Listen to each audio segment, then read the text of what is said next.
The client might even feel it.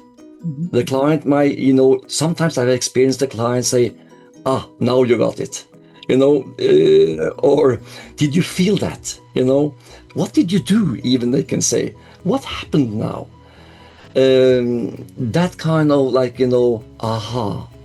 And this is a very important aspect of the archetypes, because that aha moment is a door between two worlds. It's a door between the unconscious realms, the places or states you are unaware of, entering into awareness. And the archetypes are much closer to that other side. In the tradition of Kabbalah, there is a kind of understanding of reality as 4 levels.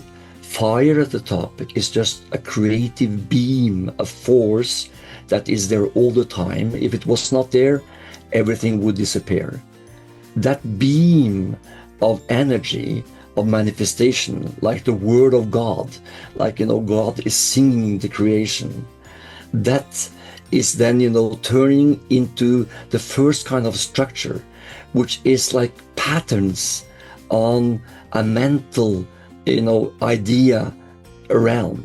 Mhm. That is the realm of the archetypes. And you are learning, like, the letters of nature. Imagine that you were speaking and never had, learned the art of writing. You didn't know about letters. And somebody said, you know what? With this, like, 25, 30 symbols, you can, like, write everything that has been said. And you can pass it on to someone which didn't even hear it, and they can read it. It would be like an amazing discovery. Right. Yeah. And it's the same, with the archetypes. It is like, you're getting in touch with what you call perennial knowledge. So the ancient language was perception. Mhm. And when you get into that, you are able to get closer to the perception of the case. A good homeopath is perceiving dynamics. Yeah. A good homeopath is not looking for objective symptoms alone, but what is the dynamic, nature behind here? How is dynamics singing? How is dynamics speaking? And that quality behind is, the language of the archetypes. Mhm. Miasms are also a very good tool to understand, evolutionary stages, evolutionary like steps. And one way of assessing the healing process, of course, is to see that the polarity is less polarized. To see, like, that, like in sulfur, that they start to, be able to manifest all the way to the periphery, or consider the periphery, taking care of the periphery. But also, you can see the healing process when a client moves to the next step. And this is like, one of the new things in homeopathy. Some 20, 30 years back, we started to see, like, groups and families more and more. Now we start to understand more and more evolutionary stages.